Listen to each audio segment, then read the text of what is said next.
ಕನ್ನಡ ವಾಹಿನಿ.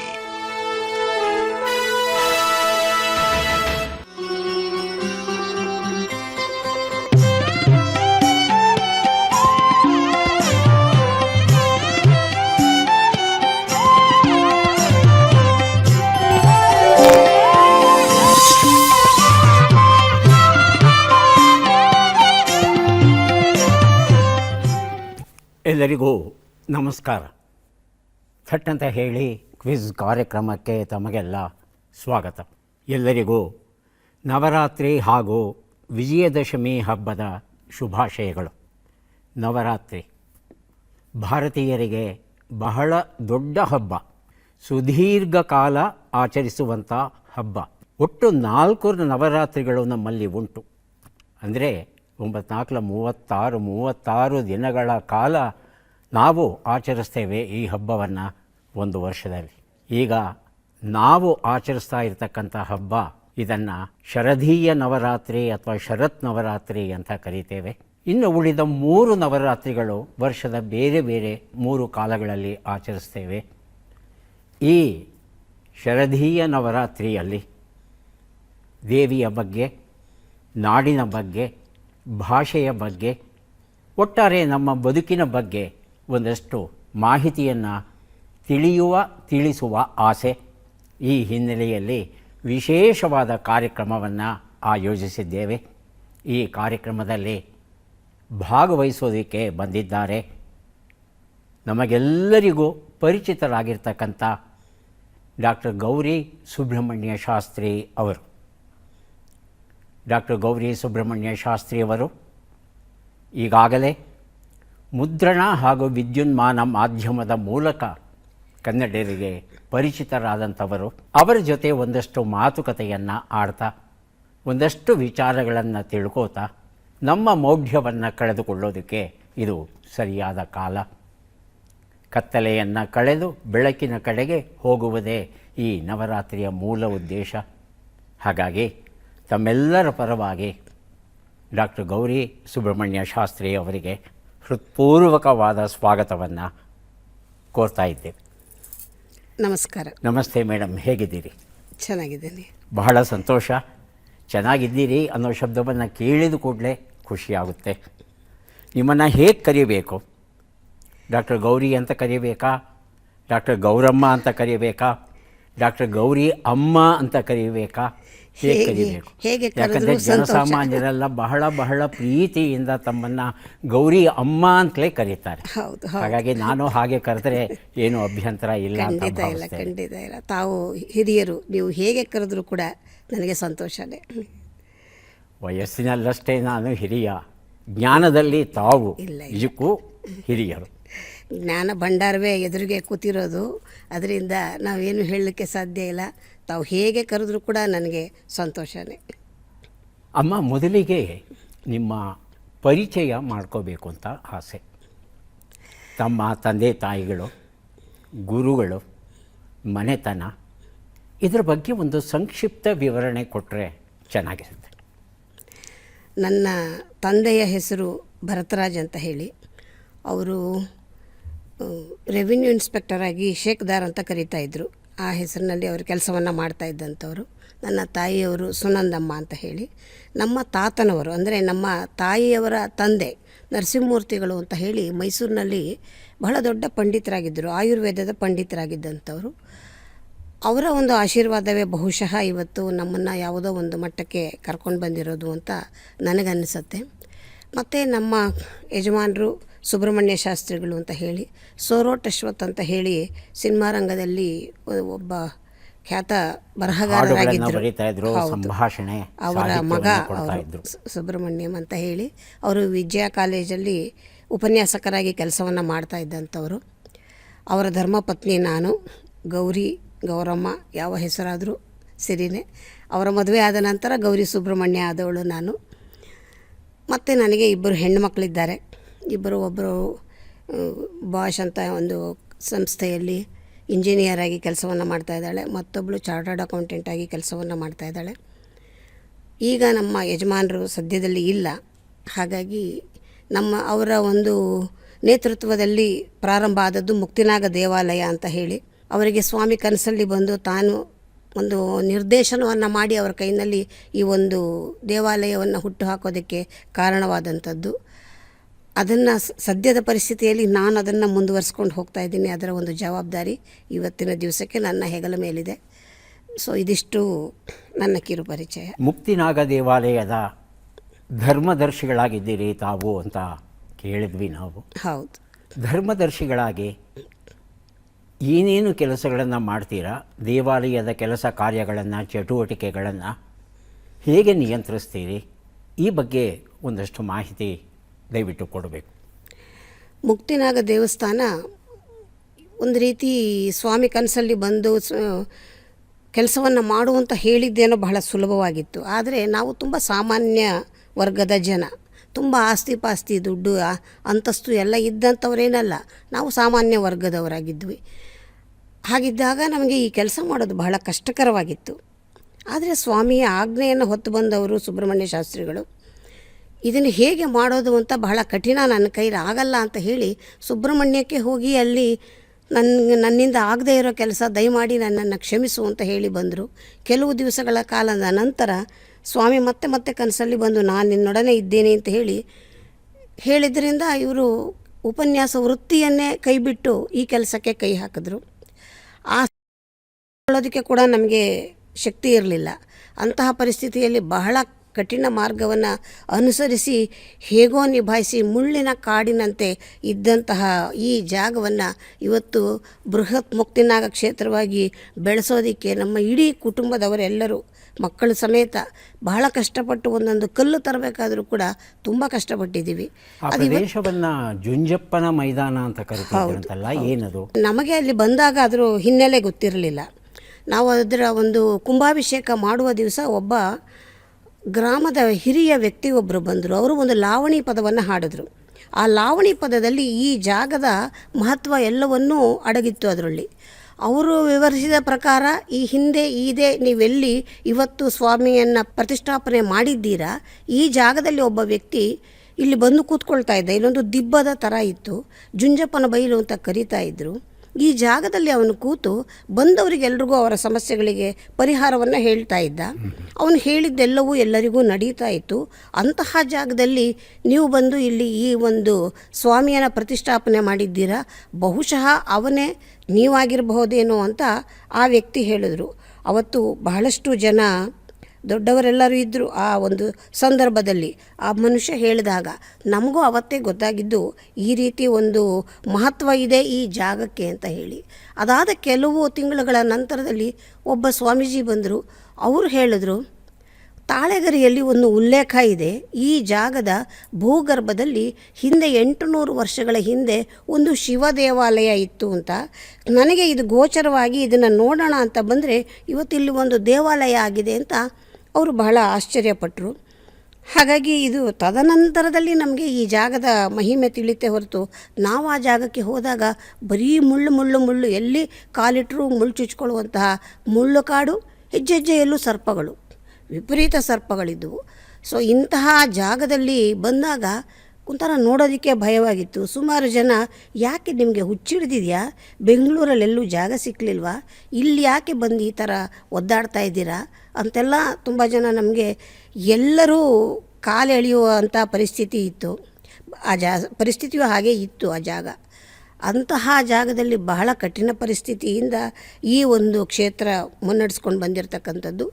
ಇವತ್ತಿಗೆ ಈ ಕ್ಷೇತ್ರವನ್ನು ನಡೆಸೋದಕ್ಕೆ ಅವರು ಸ್ವರ್ಗಸ್ಥರಾದ ನಂತರದಲ್ಲಿ ಹಿಂದೆಲೇ ಈ ಕರೋನಾ ಬಂದು 3 ವರ್ಷಗಳ ಕಾಲ ನನಗೆ ದೇವಸ್ಥಾನದಲ್ಲಿ ಅಭಿಷೇಕಕ್ಕೆ ವ್ಯವಸ್ಥೆಗಳನ್ನು ಮಾಡೋದೇ ಬಹಳ ಕಷ್ಟಕರವಾಗಿತ್ತು. ನಾವು ಇದಕ್ಕಾಗಿ 1-2 ಹಸುವನ್ನು ಪ್ರಾರಂಭದಲ್ಲಿ ಕಟ್ಟಿದ್ವಿ. ಆಮೇಲೆ ಹೀಗೆ ಇದು ಬೆಳೀತಾ ಒಂದು ದೊಡ್ಡ ಗೋಶಾಲೆಯೇ ಆಯಿತು. ಇವತ್ತಿಗೆ ಒಂದು 25 ಹಸು ನಾವು ಇಲ್ಲಿ ಸಾಕ್ತಾ ಇದ್ದೀವಿ. ಆ ನಂತರದಲ್ಲಿ ಈ ದಿನೇ ಬಹಳ ಕಷ್ಟಪಟ್ಟು ಒಂದೊಂದೇ ಬೆಳೆಸಿ ಅರ್ಧಂಬರ್ಧ ಆಗಿದ್ದ ದೇವಸ್ಥಾನವನ್ನು ಸ್ವಲ್ಪ ಮಟ್ಟಿಗೆ ನಿಲ್ಲುವ ಮಟ್ಟಕ್ಕೆ ನಾನು ತರೋದಕ್ಕೆ ಶ್ರಮಿಸಿದ್ದೀನಿ. ನಾನು ಅಂತಂದರೆ ತಪ್ಪಾಗತ್ತೆ, ಇದು ಸ್ವಾಮಿಯ ಬಹುಶಃ ನನ್ನ ಮುಖಾಂತರ ಮಾಡಿಸ್ತಾ ಇರಬಹುದು ಅಂತ ಕಾಣುತ್ತೆ. ಯಾಕೆಂದರೆ ನಾನು ಏಕಾಂಗಿಯಾಗಿ ಮಾಡ್ತಾ ಇರ್ತಕ್ಕಂಥದ್ದು. ಹೆಚ್ಚು ಕಡಿಮೆ ಯಾರ್ದು ಕೂಡ ಸಪೋರ್ಟ್ ಇದೆ ಅಂತ ಹೇಳಲಿಕ್ಕೂ ಸಾಧ್ಯ ಇಲ್ಲ. ಏನೋ ಸ್ವಲ್ಪ ಭಕ್ತಾದಿಗಳು ಬರ್ತಾರೆ, ಅವರ ಒಂದು ಬೇಡಿಕೆಗಳನ್ನು ಈಡೇರಿಸಿದ್ರೆ ಸ್ವಾಮಿಗೆ ಒಂದು ಕಾಣಿಕೆಯ ರೂಪದಲ್ಲಿ ಏನೋ ಹುಂಡಿಗೆ ಹಣವನ್ನು ಒಂದು ರೀತಿ ಸಂದಾಯ ಮಾಡಿ ಹೋಗ್ತಾರೆ. ಈ ರೀತಿ ಏನೋ ಮಾಡಿ ಕಷ್ಟಪಟ್ಟು ಇವತ್ತು ಈ ದೇವಾಲಯವನ್ನು ನಿರ್ವಹಣೆ ಮಾಡ್ತಾಯಿದ್ದೀನಿ, ಗೋಶಾಲೆಯನ್ನು ನಿರ್ವಹಣೆ ಮಾಡ್ತಾಯಿದ್ದೀನಿ.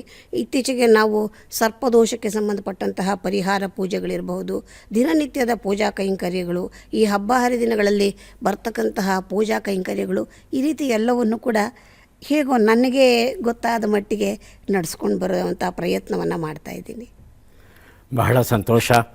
ಒಂದು ಕ್ಷೇತ್ರವನ್ನು ಸ್ಥಾಪಿಸಿ ಅದನ್ನು ನಡೆಸ್ಕೊಂಡು ಹೋಗಬೇಕು ಅಂದರೆ ಏನೆಲ್ಲ ಅಡ್ಡಿ ಆತಂಕಗಳು, ಹಣಕಾಸನ್ನು ಬೇಡಿ, ಹೌದು, ಉಳಿದ ರೀತಿಯ ಅಡ್ಡಿ ಆತಂಕಗಳನ್ನು ತಾವು ಎದುರಿಸ್ಕೊಂಡು ಅದನ್ನು ಇವತ್ತೊಂದು ಸುಕ್ಷೇತ್ರವಾಗಿ ಮಾಡಿರೋದು ನಿಜಕ್ಕೂ ಶ್ಲಾಘನೀಯವಾದ ವಿಚಾರ. ತಮ್ಮ ತಾತ ಆಯುರ್ವೇದದ ಬಗ್ಗೆ ಬಹಳ ತಿಳಿದಿದ್ದರು ಅಂತ ತಾವೇ ಹೇಳಿದ್ರಿ. ಹೌದು. ಅವರಿಂದ ಏನೆಲ್ಲ ಕಲಿತಿದ್ದೀರಿ, ಎಷ್ಟೆಲ್ಲ ಕಲಿತಿದ್ದೀರಿ, ಹೇಗೆ ಅದು ಇವತ್ತು ಸಾರ್ವಜನಿಕ ಉಪಯೋಗಕ್ಕೆ ಬರ್ತಾ ಇದೆ? ನಮ್ಮ ತಾತನವರಿಂದ ನಾವು ಕಲಿಬೇಕು ಅಂತ ನಮಗೇನು ಒಂಥರ ಅಭಿಲಾಷೆ ಇರಲಿಲ್ಲ. ಯಾಕೆಂದರೆ ಚಿಕ್ಕ ಮಕ್ಕಳಿಂದ ಜೊತೆಯಲ್ಲಿ ಓಡಾಡುವಾಗೆಲ್ಲನೂ ರಸ್ತೆ ಬದಿಗಳಲ್ಲಿ ಬೆಳೆದಿರ್ತಕ್ಕಂಥ ಸಸ್ಯಗಳನ್ನೆಲ್ಲ ತೋರಿಸಿ ಇದರೊಳ್ಳಿ ಇಂಥದ್ದಿದೆ ಅಂತೆಲ್ಲ ಹೇಳೋರು. ಭಾಳ ಹುಡುಗಾಟಿಕೆಯಾಗಿ ತಗೊಳ್ತಾ ಇದ್ವಿ.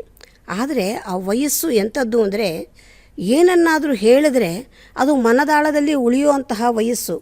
ಹಾಗಾಗಿ ಬಹುಶಃ ನಮಗೆ ಇವತ್ತಿನ ದಿವಸ ಅವೆಲ್ಲವೂ ಒಂಥರ ಬೇಕು ಅಂದ ತಕ್ಷಣ ಏನೋ ಒಂದು ರೀತಿ ಗೋಚರವಾಗುತ್ತೆ. ಸಣ್ಣ ಉದಾಹರಣೆ ಅಂದರೆ, ರಸ್ತೆಯಲ್ಲಿ ಬೆಳೆದಿರ್ತಕ್ಕಂತಹ ಒಂದು ಸಣ್ಣ ಪುಟ್ಟ ಸಸ್ಯ, ಎಷ್ಟು ಅಂತಂದರೆ ಒಂದು ಕಡಲೆ ಬೇಳೆಯಷ್ಟು ಗಾತ್ರದ ಒಂದು ಸಣ್ಣ ಹೂವು ಬಿಡ್ತಕ್ಕಂತಹ ಸಸ್ಯ, ಇದನ್ನು ತೋರಿಸಿ ನಿನ್ನ ನಾಲ್ಗೆ ಮೇಲೆ ಇಟ್ಕೊ ಅಂತ ಹೇಳೋರು. ಅದನ್ನು ನಾಲ್ಗೆ ಹೋಗ್ತಾ ರಸ್ತೆಯಲ್ಲಿ ಬಿದ್ದಿರೋದೆಲ್ಲ ನಾಲ್ಗೆ ಮೇಲೆ ಇಟ್ಕೊ, ಕಣ್ಣೊಳಗೆ ಇಟ್ಕೊ ಅಂತೀಯ ಅಂತ ನಾವು ಇಷ್ಟಪಡ್ತಾ ಇರಲಿಲ್ಲ. ಬಲವಂತವಾಗಿ ಇಟ್ಕೊ ಅನ್ನೋರು. ಇಟ್ಕೊಂಡ್ರೆ ಏನಾಯಿತು ಅನ್ನೋರು, ಅಯ್ಯೋ ನಾಲ್ಗೆಲ್ಲ ಚುರು ಅಂತ ಇದೆ. ನೋಡು, ಈ ಸಸ್ಯವನ್ನು ಗುರ್ತಿಟ್ಕೊ, ಈ ಹೂವನ್ನು ಇಟ್ಕೊಂಡು ನೀನು ಉಪಯೋಗ ಮಾಡಿದ್ದೇ ಆದರೆ ಮುಂದೆ ಮಕ್ಕಳಿಗೆ, ಮಾತು ಬರದೇ ಇರುವಂತಹ ಮಕ್ಕಳಿಗೆ ಮಾತನ್ನು ತರಿಸುವಂತಹ ಶಕ್ತಿ ಇದೆ ಅಂತ ಸುಮ್ಮನೆ ಹೇಳಿದರು. ನಾವೇನು ಅದನ್ನು ಸೀರಿಯಸ್ ಆಗಿ ತೊಗೊಂಡಿರಲಿಲ್ಲ. ಅವತ್ತು ಅದ್ರ ಬಗ್ಗೆ ನಮಗೆ ಗಮನವೇ ಇರಲಿಲ್ಲ. ಆದರೆ ಇವತ್ತು ಸಹಸ್ರ ಮಕ್ಕಳು ನಾನು ಕೊಡ್ತಕ್ಕಂತಹ ಔಷಧಿಯಿಂದ ಮಾತನಾಡ್ತಾ ಇದ್ದಾರೆ. ಇದು ಸತ್ಯವಾಗಿ ಕಾಣಿಸ್ತಾ ಇರ್ತಕ್ಕಂಥದ್ದು. ನಾವು ಗೊತ್ತಿದ್ದೋ ಗೊತ್ತಿಲ್ಲದೇನೋ ಹೇಗೋ ನಮಗೆ ತಾತನವರ ಸಂಪರ್ಕದಿಂದ ಬೇಕಾದಷ್ಟು ವಿದ್ಯೆಯನ್ನು ಕಲಿತ್ವಿ. ಒಂದು ದತ್ತೂರಿ ಹೂವು, ದತ್ತೂರಿ ಗಿಡ ಅಂದರೆ ಎಲ್ಲರೂ ಹೆದರುವಂತಹ ಗಿಡ. ಆ ದತ್ತೂರಿ ಹೂವನ್ನು ಕಿತ್ತಾಗ ಒಂದು ರೀತಿಯ ಹಳದಿ ಬಣ್ಣದ ಹಾಲು ಬರುತ್ತೆ. ಆ ಹಾಲನ್ನು ತೆಗೆದು ಕಣ್ಣಿಗೆ ಹಚ್ಕೊ ಅನ್ನೋರು. ಇವತ್ತು ನೀವು ಯಾರಿಗಾದರೂ ಹೇಳಿ ಹಚ್ಕೊಳ್ಳಿ ಅಂದರೆ ಹಚ್ಕೊಳ್ತಾರಾ? ಖಂಡಿತ ಇಲ್ಲ, ಹೆದರ್ತಾರೆ. ಮತ್ತು ಯಾವ್ಯಾವುದೋ ಗಿಡ ಎಲ್ಲನೂ ಮುಟ್ಟಕ್ಕೂ ಹೆದರ್ತಾರೆ. ಅದು ತುಂಬ ಮುಳ್ಳಿರ್ತಕ್ಕಂಥ ಸಸ್ಯ. ಅದು ನಮಗೆ ಇಡಿಸೋರವರು. ಅಂದರೆ ಆ ಕಾಲಕ್ಕೆ ನಾವು ತಾತ ಹೇಳಿದ್ದು ಅಂದರೆ ಒಂದು ವೇದವಾಕ್ಯ ಕೇಳ್ತಾ ಇದ್ವಿ. ಕಣ್ಣಿಗೆ ಹಚ್ಕೊ ಅಂದರೆ ಓಡಾಡುವಾಗೆಲ್ಲನೂ ಹಚ್ಕೊಳ್ತಾ ಇದ್ವಿ. ಹಚ್ಕೊಂಡು ಒಂದು 5 ನಿಮಿಷಕ್ಕೆ ಕಣ್ಣಲ್ಲೆಲ್ಲ ಸ್ವಲ್ಪ ನೀರು ಸುರಿಯೋದು, 5 ನಿಮಿಷಕ್ಕೆ ಕಣ್ಣು ಫಳ ಅಂತ ಎದುರಿಗಿರೋದು ಒಳ್ಳೆಯ ರೀತಿಯಲ್ಲಿ ನಮಗೆ ಕಾಣಿಸ್ತಾ ಇತ್ತು. ಸೊ ಹೀಗಾಗಿ ನಾವು ಯಾವಾಗ ದತ್ತೂರ ಪುಷ್ಪವನ್ನು ನೋಡಿದ್ರೂ ಕೂಡ ಕಿತ್ತು ಕಣ್ಗಿಟ್ಟು ನಾವೇ ಇಟ್ಕೊಳ್ತಾ ಇದ್ವಿ ವಾಲಂಟಿಯರ್ ಆಗಿ. ಅಂದರೆ ಈ ರೀತಿ ಕೆಲವು ಸಸ್ಯಗಳ ಪರಿಚಯ ನಮಗೆ ನೇರವಾಗಿ ನಮ್ಮ ತಾತನವರ ಮುಖಾಂತರ ಆಗ್ತಾ ಇದ್ದಂಥದ್ದು. ಈ ಥರದ್ದನ್ನು ನಾವು ತುಂಬ ಸೀರಿಯಸ್ಸಾಗಿ ಯಾವತ್ತೂ ಕೂಡ ತಿಳ್ಕೊಳ್ಳೇ ಇರಲಿಲ್ಲ. ಬಹುಶಃ ನಾವು ತಿಳ್ಕೊಳ್ಳೇಬೇಕು ಅಂತ ತಿಳ್ಕೊಂಡಿದ್ದಿದ್ರೆ ಇವತ್ತಿನೆಂಥ ಅದ್ಭುತವಾದ ಸಸ್ಯಲೋಕವನ್ನು ನಾವು ಅರ್ಥ ಮಾಡ್ಕೊಳ್ಬಹುದಾಗಿತ್ತು. ಬಹಳ ಜ್ಞಾನಿಗಳವರು, ತುಂಬ ದೊಡ್ಡವರೆಲ್ಲರೂ ಕೂಡ ಅವ್ರ ಹತ್ರ ಬಂದಾಗ ಅವರ ವಿದ್ವತ್ತನ್ನು ಬಹಳ ಹೊಗಳ್ತಾಯಿದ್ರು. ನಮ್ಗೆ ಅಷ್ಟೊಂದು ಆವಾಗ ಬೆಲೆ ಇರಲಿಲ್ಲ. ಹಿತ್ತಲು ಗಿಡ ಮದ್ದಲ್ಲ ಅಂತಾರಲ್ಲ ಹಾಗೆ. ಆದರೆ ಒಂದು ವಯಸ್ಸಿನ ನಂತರದಲ್ಲಿ, ನಾನು ಕಾಲೇಜಿನ ಶಿಕ್ಷಣ ಮುಗಿಸಿದ ನಂತರದಲ್ಲಿ ಅವರ ಹತ್ರ ಕೆಲಸ ಮಾಡೋಕ್ಕೆ ಶುರು ಮಾಡಿದೆ. ಅವರ ಫಾರ್ಮಸಿಯಲ್ಲಿ, ನಮ್ಮ ತಾತನವರ ಫಾರ್ಮಸಿಯಲ್ಲಿ ಅವರ ಜೊತೆಯಲ್ಲೇ ಕೆಲಸ ಮಾಡ್ತಾಯಿದ್ದೆ. ಆವಾಗ ನನಗೆ ಸ್ವಲ್ಪ ಇದರಲ್ಲೆಲ್ಲ ಒಂದು ರೀತಿ ಆಸಕ್ತಿ ಶುರುವಾಯಿತು. ಹಾಗಾಗಿ ಅವರು ಮಾಡುವ ಔಷಧಿಗಳು ನಮ್ಮಲ್ಲೇ ತಯಾರಾಗ್ತಾಯಿತ್ತು. ಔಷಧಿಗಳೆಲ್ಲ ದೊಡ್ಡ ಪಾತ್ರೆಯಲ್ಲಿ ತಿಂಗಳುಗಟ್ಟಲೆ ಕಷಾಯಗಳು ಕುದಿಯೋದು. ಇವತ್ತಿಗೂ ನಾವು ಕೊಡ್ತಕ್ಕಂತಹ ಕಷಾಯ 10 ವರ್ಷ ಇಟ್ಟರೂ ಕೂಡ ಅದು ಕೆಡೋದಿಲ್ಲ. ಎಕ್ಸ್ಪೈರಿ ಡೇಟೇ ಇಲ್ಲ ನಮ್ಮ ಔಷಧಕ್ಕೆ. ಜೊತೆಗೆ ಈ ಔಷಧಿಗಳಿಗೆ ಯಾವುದನ್ನು ಫ್ರಿಡ್ಜಲ್ಲಿ ಇಡಬೇಕಾಗಿಲ್ಲ. ನೀವು ಯಾವ ಟೆಂಪರೇಚರಲ್ಲಿ ಬೇಕಾದ್ರೂ ಆಚೆ ಇಡಬಹುದು. ಆ ರೀತಿಯಲ್ಲಿ ಔಷಧಿ ತಯಾರು ಮಾಡೋದನ್ನು ನಾವು ಕಣ್ಣಲ್ಲಿ ನೋಡಿ ನೋಡಿ ಕಲ್ತದ್ದು. ಹಾಗಾಗಿ ಇದೊಂಥರ ಪ್ರಾಯೋಗಿಕವಾಗಿ ಕಲಿತಂತಹ ವಿದ್ಯೆ ಆದ್ದರಿಂದ ಇದೊಂಥರ ದೃಢವಾಗಿ ಮನಸ್ಸಿನಲ್ಲಿ ನಿಲ್ಲೋದಕ್ಕೆ ಸಾಧ್ಯ ಆಯಿತು. ಪುಸ್ತಕವನ್ನು ಓದಿ ಕಲಿಯೋ ವಿದ್ಯೆಗಿನ್ನ ಈ ರೀತಿ ಎದುರಿಗೆ ನೋಡಿ ಕಲಿತಂಥದ್ದು, ಅವರ ಬಾಯಿಯ ಮುಖಾಂತರ ನಾವು ಹೇಗೆಲ್ಲ ಮಾಡಬೇಕು, ಹೇಗಾಗತ್ತೆ ಅನ್ನೋದನ್ನು ಕೇಳಿದ್ದು, ಇವೆಲ್ಲ ಕಲ್ತಿದ್ದರಿಂದ ಬಹುಶಃ ಇವತ್ತು ನಾನು ಯಾರಿಗೆ ಏನು ಔಷಧ ಕೊಟ್ಟರು ಕೂಡ ಅದರಲ್ಲಿ ಫಲಿಸೋದಕ್ಕೆ ಒಂದು ರೀತಿ ಕಾರಣ ಆಗ್ತಾಯಿದೆ. ಎಲ್ಲಿಯೂ ಐಡೆಂಟಿಫೈ ಆಗದೇ ಇರುವಂತಹ ಕಾಯಿಲೆಗಳಿಗೆ ನಾವು ಔಷಧಿಯನ್ನು ಕೊಡ್ತೀವಿ. ಹೇಗೆ ಕೊಡ್ತೀವಿ ಅಂದರೆ ಈ ರೋಗ ಪತ್ತೆ ಹಚ್ಚುವಿಕೆ ಅಂದರೆ ಡಯಾಗ್ನೈಸೇಷನ್ ಅಂತ ಏನು ಹೇಳ್ತಾರೆ, ಈ ರೋಗ ಪತ್ತೆ ಹಚ್ಚುವಿಕೆಯನ್ನು ನಮ್ಮ ತಾತನವರು ನನಗೆ ಬಹಳ ಚೆನ್ನಾಗಿ ಹೇಳ್ಕೊಟ್ಟಿದ್ದಾರೆ. ಇದನ್ನು ನಾನು ಯಾರನ್ನು ಯಾವುದೇ ರಿಪೋರ್ಟ್ಸ್ ಕೇಳಲ್ಲ, ಟೆಸ್ಟ್ ಮಾಡಿಸ್ಕೊಂಬನ್ನಿ ಅಂತ ಹೇಳಲ್ಲ, ತಂದರೂ ಕೂಡ ನಾನು ನೋಡೋದಿಲ್ಲ. ಯಾಕೆ ಅಂದರೆ ನಮಗೆ ಅವ್ರ ಹತ್ರ ಕೆಲವು ಪ್ರಶ್ನೆಗಳನ್ನು ಕೇಳಿ ಅವರನ್ನು ನೋಡಿ ಅವರ ಮುಖದ ಲಕ್ಷಣ, ನಾಲಿಗೆಯ ಲಕ್ಷಣ, ಕಣ್ಣಿನ ಲಕ್ಷಣ, ಈ ಕೆಲವು ರೀತಿಯಲ್ಲಿಯೇ ಹೇಗೆ ಇವರಿಗೆ ಸಮಸ್ಯೆ ಇರಬಹುದು ಅಂತ ಮೂಲ ರೋಗದ ಕಾರಣವನ್ನು ಪತ್ತೆ ಹಚ್ಚುವಂತಹ ಕೆಲವು ಕುರುಹುಗಳನ್ನೆಲ್ಲ ಹೇಳಿಕೊಟ್ಟಿದ್ದರು. ಅದು ಇವತ್ತು ನಮಗೆ ಅದ್ಭುತವಾಗಿ ಸಹಾಯವನ್ನು ಮಾಡ್ತಾ ಇರ್ತಕ್ಕಂಥದ್ದು. ಯಾವುದೇ ಕಾಯಿಲೆ ಆದರೂ ಕೂಡ ಮೂಲ ಕಾರಣಕ್ಕೆ ನಾವು ಔಷಧಿಯನ್ನು ಕೊಡಬೇಕೇ ಹೊರತು ಮೇಲೆ ಕಾಣಿಸ್ತಕ್ಕಂತಹ ಒಂದು ಸಮಸ್ಯೆಗೆ ನಾವು ಪರಿಹಾರವನ್ನು ಹುಡುಕೊಂಡು ಹೋದರೆ ಪರಿಹಾರ ಸಿಕ್ಕೋದಿಲ್ಲ. ಈ ತರಹ ಕೆಲವೊಂದು ತಾತನವರಿಂದ ನಮಗೆ ಸಿಕ್ಕಿರ್ತಕ್ಕಂಥದ್ದು. ಅಲ್ಲಿಂದ ಮುಂದಕ್ಕೆ ನಮ್ಮ ತಾತನವರ ನಂತರದಲ್ಲಿ ವಿಜಯೇಂದ್ರ ಮೂರ್ತಿಗಳು ಅಂತ ಒಬ್ಬರು ಉಡುಪಿ ಆಯುರ್ವೇದಿಕ್ ಕಾಲೇಜ್ ಪ್ರಿನ್ಸಿಪಾಲು, ಅವರು ರಿಟೈರ್ ಆಗಿ ಮನೆಯಲ್ಲಿದ್ದಾಗ ಅವರ ಮನೆಗೆ ನನ್ನ ಮಗಳು ಒಂದು 2 ವರ್ಷದವಳು, ಅವಳನ್ನ ಎತ್ಕೊಂಡು ನಾನು ಬೆಂಗಳೂರಿಂದ ಮೈಸೂರಿಗೆ ಹೋಗಿ ಅವ್ರ ಮನೆಗೆ ಹೋಗಿ ಅಲ್ಲಿ ಕುಳಿತು ಅವರ ಜೊತೆ ಸುಮಾರಷ್ಟು ಅವರು ನನಗೆ ಅಷ್ಟಾಂಗ ಹೃದಯವನ್ನೆಲ್ಲ ಬಹಳ ಪ್ರತಿಯೊಂದು ಶ್ಲೋಕ ಕೂಡ ಅರ್ಥವತ್ತಾಗಿ ನನಗೆ ಬಿಡಿಸಿ ಹೇಳಿ ಸಾಕಷ್ಟು ವಿದ್ಯೆಯನ್ನು ಕಲಿಸ್ಕೊಟ್ಟಿದ್ದಾರೆ. ಅದಾದ ನಂತರ ಸುಮಾರು ಜನ ವೈದ್ಯರ ಹತ್ರ ಮತ್ತು ಕೆಲವರು ಈ ನಾಟಿ ವೈದ್ಯರು ಅಂತಿರ್ತಾರೆ, ಅವರ ಜ್ಞಾನ ಬಹಳ ಅಪಾರವಾಗಿರುತ್ತೆ. ಯಾಕೆ ಅಂದರೆ ಅವರು ಸೊಪ್ಪು ಸದೆಗಳನ್ನು ನೋಡಿ ಅವರು ಅದ್ರ ಜೊತೆಯಲ್ಲೇ ಬೆರೆತು ಕೆಲಸವನ್ನು ಮಾಡ್ತಿರ್ತಾರೆ. ಹಾಗಾಗಿ ಅಂಥವ್ರ ಹತ್ರನೂ ಕೂಡ ಕೆಲಸ ಮಾಡಿದ್ದೀನಿ. ಈ ರೀತಿ ಏನೇನೋ ಮಾಡಿ ನನ್ನ ಒಂದು ಆಸಕ್ತಿಯಿಂದನೇ ಕೆಲವು ವಿಷಯಗಳನ್ನೆಲ್ಲ ನಾನು ಕಲ್ತ್ಕೊಳ್ಳುವಂತಹ ಪ್ರಯತ್ನವನ್ನು ಮಾಡಿದ್ದೀನಿ. ಈಗ ಅನೇಕ ಕಾಯಿಲೆಗಳಿಗೆ ಆಧುನಿಕ ವೈದ್ಯಕೀಯದಲ್ಲಿ ಔಷಧಿಗಳಿಲ್ಲ. ಮತ್ತು ಆಧುನಿಕ ವೈದ್ಯಕೀಯ ರೋಗವನ್ನು ಅಥವಾ ರೋಗ ಲಕ್ಷಣವನ್ನು ಗುಣಪಡಿಸೋದಕ್ಕೆ ಪ್ರಯತ್ನ ಪಡುತ್ತೆಯೇ ಹೊರತು ವ್ಯಕ್ತಿಯನ್ನು ಇಡಿಯಾಗಿ ಪರಿಗಣಿಸಿ ವ್ಯಕ್ತಿಗೆ ಔಷಧವನ್ನು ಕೊಡಬೇಕು, ನಿರ್ದಿಷ್ಟವಾದ ರೋಗ ಲಕ್ಷಣೆಗೆ ಅಲ್ಲ ಅನ್ನೋ ವಿಚಾರವನ್ನು ಅಷ್ಟಾಗಿ ಮಾನ್ಯ ಮಾಡೋಲ್ಲ. ಹೌದು.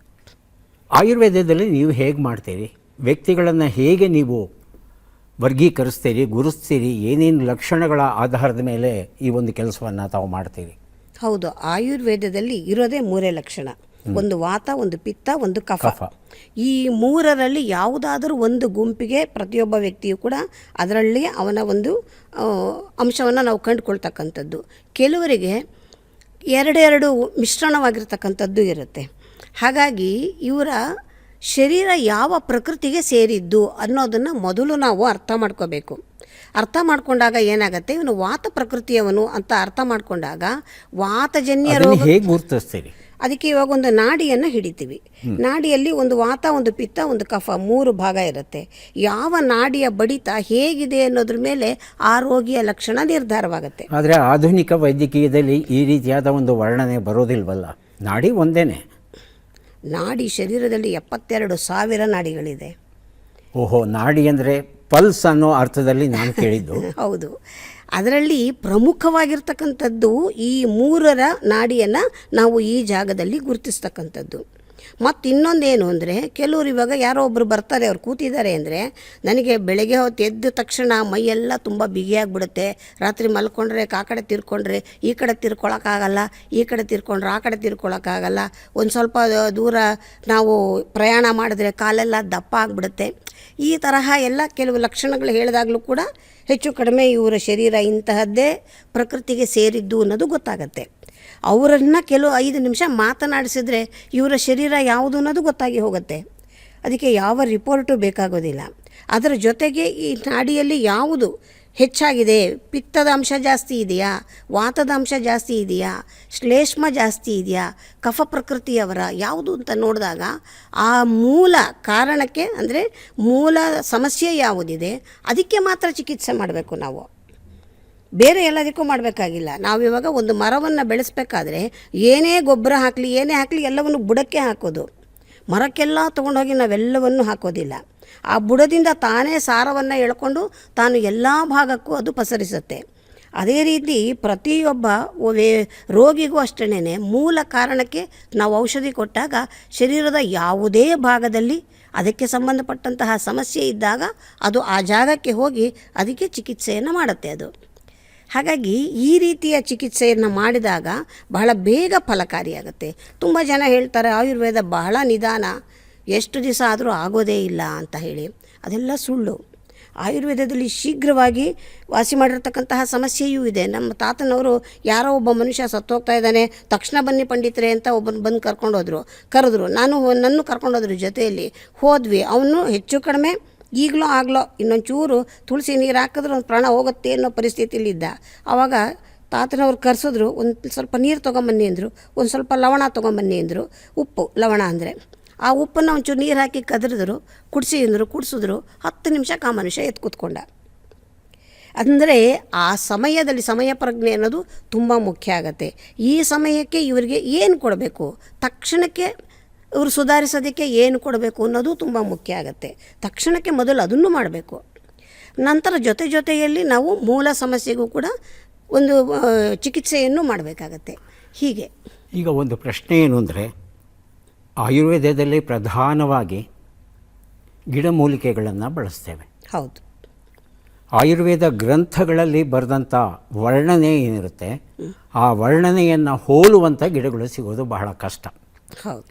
ಮತ್ತು ಆಯುರ್ವೇದದಲ್ಲಿ ಬಹಳ ಮುಖ್ಯವಾಗಿ ಹೇಳುವಂಥ ವಿಚಾರ ಅಂದರೆ, ಔಷಧಕ್ಕೆ ಬಳಸುವಂಥ ಗಿಡಕ್ಕೆ ನಿರ್ದಿಷ್ಟ ವಯಸ್ಸಾಗಿರಬೇಕು, ನಿರ್ದಿಷ್ಟ ಹವಾಗುಣದಲ್ಲಿ ಬೆಳೆದಿರಬೇಕು, ಹಾಗೆಯೇ ನಿರ್ದಿಷ್ಟ ತಿಥಿ ನಕ್ಷತ್ರದಂದು ಅದನ್ನು ಕಿತ್ತು ತಂದರೆ ಅದರ ಫಲಗಳು ಪೂರ್ಣ ರೂಪದಲ್ಲಿ ನಮಗೆ ದೊರೆಯುತ್ತೆ ಅಂತ ಹೇಳ್ತಾರೆ.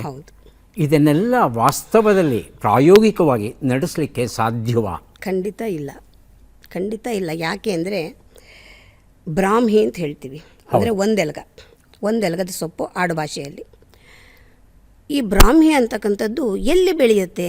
ನೀರಿರೋ ಕಡೆ. ಸಾಧಾರಣವಾಗಿ ಬೆಳೆಯೋದು ಹಿಮಾಚ್ಛಾದಿತ ಪ್ರದೇಶದಲ್ಲಿ ಬೆಳೆಯುವಂಥದ್ದು.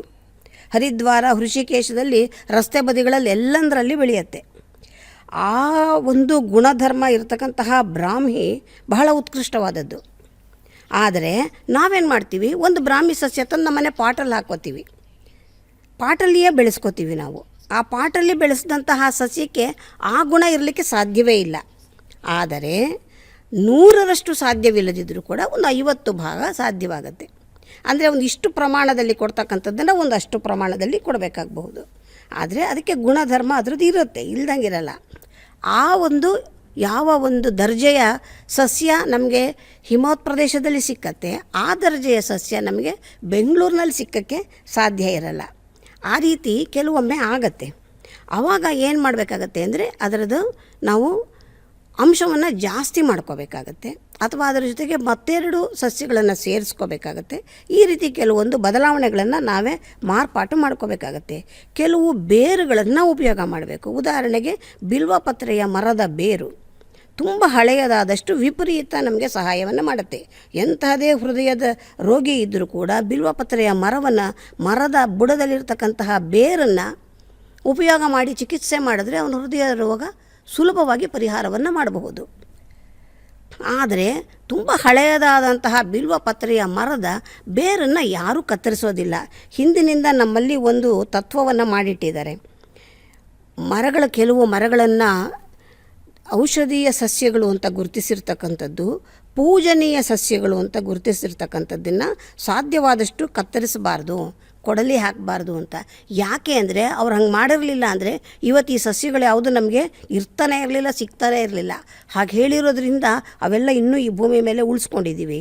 ಅದರಲ್ಲಿ ವಿಶೇಷವಾಗಿ ಬಿಲ್ವ, ಅಶ್ವತ್ಥ, ಆಲ ಇಂಥದ್ದೆಲ್ಲನೂ ಕೂಡ ಬರುವಂಥದ್ದು.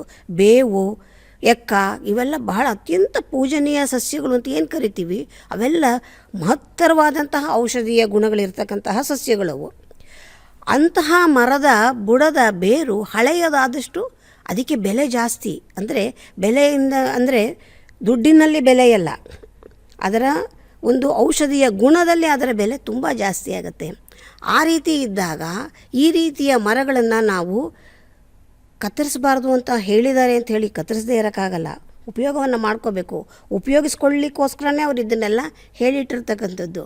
ಅದರಿಂದ ಈ ರೀತಿ ಕೆಲವು ಮರಗಳನ್ನು ಹಳೆಯದಾದಷ್ಟು ಅದ್ರ ಗುಣಧರ್ಮಗಳು ಜಾಸ್ತಿ, ಕೆಲವು ಜಾಗದಲ್ಲಿ ಕೆಲವು ವಾತಾವರಣದಲ್ಲಿ ಬೆಳೀತಕ್ಕಂಥದ್ದಕ್ಕೆ ಗುಣಧರ್ಮಗಳು ಜಾಸ್ತಿ, ಆ ಥರ ಎಲ್ಲ ಇರುತ್ತೆ. ಮತ್ತು ಕೆಲವು ಪುಷ್ಯ ನಕ್ಷತ್ರದ ದಿವಸವೇ ಕಿತ್ಕೊಂಡು ಬನ್ನಿ ಅಂತ ಹೇಳ್ತಾರೆ. ಕೆಲವು ಸಸ್ಯಗಳನ್ನು ಪುನರ್ವಸು ನಕ್ಷತ್ರದಲ್ಲಿ ಮಧ್ಯರಾತ್ರಿ 12 ಗಂಟೆಗೆ ಹೋಗಿ ಕಿತ್ಕೊಂಡ್ಬನ್ನಿ ಅನ್ನೋದು ಉಲ್ಲೇಖ ಇದೆ. ಯಾರೂ ಮಾಡೋದಿಲ್ಲ ಇವಾಗ, ಅದೆಲ್ಲ ಹೋಯಿತು. ಆದರೆ ಹಾಗೆ ಮಾಡಿದ್ದೇ ಆದರೆ 100ಕ್ಕೆ 100 ಸಮಸ್ಯೆಗಳು ಪರಿಹಾರ ಆಗೋದು ಖಚಿತ. ಯಾಕಂದರೆ ಮಾರುಕಟ್ಟೆಯಲ್ಲಿ ಸಿಗುವಂಥ ಆಯುರ್ವೇದ ಔಷಧಿಗಳ ಗುಣಲಕ್ಷಣವನ್ನು ನೋಡಿದ್ರೆ, ಅಲ್ಲಿರೋ ಪಟ್ಟಿಯನ್ನು ನೋಡ್ತಂದರೆ ನಿಜಕ್ಕೂ ಈ ಪಟ್ಟಿಯಲ್ಲಿ ಕೊಟ್ಟಿರ್ತಕ್ಕಂಥ ಮೂಲಿಕೆಗಳನ್ನು ಇವರು ಬಳಸಿದ್ದಾರಾ ಅಂತ ಅನುಮಾನ ಆಗುತ್ತೆ. ಖಂಡಿತ. ಹಾಗೆ ಒಂದು ಚೂರು ಬಾಯಿಗೆ ಹಾಕ್ಕೊಂಡ್ರೆ ಯಾವುದೇ ಒಂದು ಔಷಧ ಮೂಲ ರುಚಿ ಸಿಗೋದೇ ಇಲ್ಲ ನಮಗೆ. ಹಾಗಾಗಿ ಮಾರುಕಟ್ಟೆಯಲ್ಲಿ ಸಿಗ್ತಾ ಇರ್ತಕ್ಕಂಥ ಔಷಧಗಳನ್ನು ನಂಬಲಿಕ್ಕೆ ಸಾಧ್ಯ ಇಲ್ಲ, ಹಾಗಾಗಿದೆ. ಹೌದು ಹೌದು. ನೀವು ಹೇಗೆ ತಯಾರಿಸ್ತೀರಿ ಔಷಧಗಳನ್ನು? ಹೌದು, ನಾನು ಹಾಗೆ ತುಂಬ ಜನ ಹೇಳ್ತಾರೆ, ತುಂಬ ದೂರದಲ್ಲಿದ್ದೀವಿ, ಬರೋಕ್ಕಾಗಲ್ಲ, ಬರ್ಕೊಟ್ಬಿಡಿ, ನಾವಲ್ಲೇ ಎಲ್ಲರೂ ತೊಗೋತೀವಿ ಅಂತ. ಆ ಥರ ಬರ್ಕೊಡೋದಕ್ಕೆ ಬೇಕಾದಷ್ಟು ವೈದ್ಯರಿದ್ದಾರೆ, ದಯಮಾಡಿ ಅಲ್ಲಿಯೇ ಹೋಗಿ ಅಂತ ಹೇಳಿ ಔಷಧಿಯನ್ನು ಬರೆದು ಕೊಡೋದಿಲ್ಲ. ನಾನು ನನಗೆ ಬೇಕಾದಂತಹ ಒಂದು ಯಾವುದೋ ಒಂದು ಸಂಯೋಜನೆ ಇರುತ್ತೆ, ಆ ಒಂದು ರೀತಿಯಲ್ಲಿಯೇ ನಾನು ಸಿದ್ಧಪಡಿಸ್ಕೊಂಡು ನಾನು ಕೊಡೋದ್ರಿಂದನೇ ನನಗೆ ನನ್ನಲ್ಲಿ ಬರ್ತಕ್ಕಂತಹ ಕ್ಯಾನ್ಸರ್ ಪೇಷಂಟ್ಗಳು ಎಷ್ಟು ಅಮೇರಿಕಾದಿಂದ ಕರ್ಕೊಂಡು ಬರ್ತಾರೆ, 3 ತಿಂಗಳಲ್ಲಿ ಗುಣಮುಖರಾಗ್ತಾರೆ. ಅಲ್ಲಿರೋ ವೈದ್ಯರು ಹೇಳ್ತಾರೆ, ಹೇಗ್ರಿ ವಾಸಿ ಆಯಿತು, ಇದು ಸಾಧ್ಯನೇ ಇರಲಿಲ್ಲ ಅಂತ ಹೇಳಿ. ಈ ಥರದ್ದೆಲ್ಲ ಹೇಗೆ ಸಾಧ್ಯ ಆಗತ್ತೆ ಅಂದರೆ, ನಿಜವಾದ ಮೂಲಿಕೆ ಯಾವುದು ಬೇಕೋ ಅದನ್ನು ಎಷ್ಟು ಪ್ರಮಾಣದಲ್ಲಿ ಬೇಕೋ ಅಷ್ಟು ನಾನೇ ಸಿದ್ಧಪಡಿಸಿಯೇ ಕೊಡ್ತೀನಿ. ನಾನು ಹೊರಗಡೆ ಯಾವುದನ್ನು ಬರ್ಕೊಡೋದಿಲ್ಲ. ಯಾವುದೇ ಔಷಧಿಯನ್ನು ನಾನು ಮಾರುಕಟ್ಟೆಯಲ್ಲಿ ಯಾವುದನ್ನು ರೆಫರ್ ಮಾಡೋದಿಲ್ಲ. ಕೆಲವೊಂದನ್ನು ಮೂಲಿಕೆಗಳ ಕೆಲವು ಇದನ್ನು ನಾನು ತರಿಸ್ಕೊಳ್ತೀನಿ, ಇಲ್ಲ ಅಂತಿಲ್ಲ, ತರಿಸ್ಕೊಳ್ತೀನಿ. ಆದರೆ ನನಗೆ ಹೇಗೆ ಬೇಕೋ ಹಾಗೇ ಮಿಶ್ರಣವನ್ನು ಮಾಡಿಕೊಡುವಂಥದ್ದು. ಬಹಳ ಬಹಳ ಸಂತೋಷ. ಮತ್ತಷ್ಟು ಮಾತನಾಡೋ ಆಸೆ.